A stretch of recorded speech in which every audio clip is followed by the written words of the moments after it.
Australia need a fast rail network? It's a question that's been argued for over 25 years now. And today, after the Greens accused the government of, quote, crab walking away from fast rail, it looks like it could be going on for a few more years. Imagine a single rail line joining all of the major cities along the eastern seaboard. Riding the line, superfast trains travelling over 350 kilometres an hour, connecting Melbourne to Sydney in under 3 hours, and onto Brisbane in around 5.5. It would potentially ease the demand on our already stretched airports and road networks, reduce pollution, with the added benefit of being extremely cool. Now, you might be thinking that flying is faster, but when you factor in cab rides, checking in, airport security and all the waiting round you do in airports, flying between Sydney and Melbourne actually takes an average of 3 hours. If we build high-speed rail in this country, it's going to deliver billions of dollars of benefits to the economy. And all of a sudden, you'll be able to live about 300 kilometres away from capital cities like Melbourne and Sydney and still be able to commute. But the price tag for a system between Melbourne and Brisbane is pegged somewhere between $61 and $108 billion. I look at Australia as a long way behind, throughout Asia, through Africa, through Europe. High-speed rail is just the common way to travel.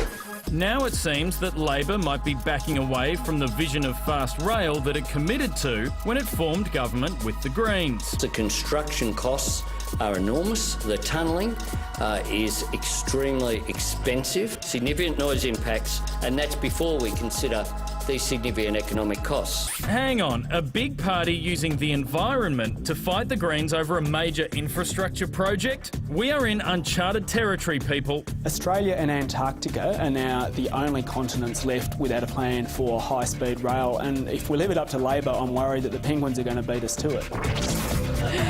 For more on this, we've gone straight to the source. Federal Infrastructure Minister Anthony Albanese joins us now. Albo, are the Greens freaking out here, or are you and the government really crab-walking away from high-speed rail? No, this is nonsense from the Greens. If they support a tunnel, and there'll be 144 kilometres of tunnel for the high-speed rail network, it'll be the first time I've ever seen them support one. The Greens are opposing the rail freight network development that we're having in Sydney that'll take 3,300 trucks off Sydney's roads every single day. So all I was doing was making the point that we support the high-speed rail study. It was a decision that we made before the last election, not as a result of any agreement with the Greens. But the people have got to actually have a look at the reality, which is any infrastructure development brings with it some negative consequences, and the history, I'm afraid, is that often it's people in the environmental movement who object, and 350 k's an hour, you can't go around every yellow-bellied frog. It is going to have to go in a straight line, and I'm just saying that people, when they see the report, will need to have a good community debate about it. I'm a supporter of high-speed rail. That's why we're doing it. Oh, well, when I see the trains, I think they look really cool. Imagine if our Prime Minister could get a bullet train from Canberra to Rooty Hill. She could be there every day. Mate, I'll give you a big scoop. Rooty Hill's not on the network that's envisaged in the draft. That's been done. But she will be able to get one from Melbourne to Sydney, and they are. Very cool. It's a great way to travel, much more relaxing than struggling through cabs and airports. On that point, and I agree that they are cool, won't you still have to get through traffic and on a cab to get to the train station? You will, but if you could get from the CBD of Sydney to the CBD of Melbourne or Brisbane in 3 hours, then it becomes very competitive as an option. And in terms of relaxation, you can, of course, be sitting on the train doing work as well.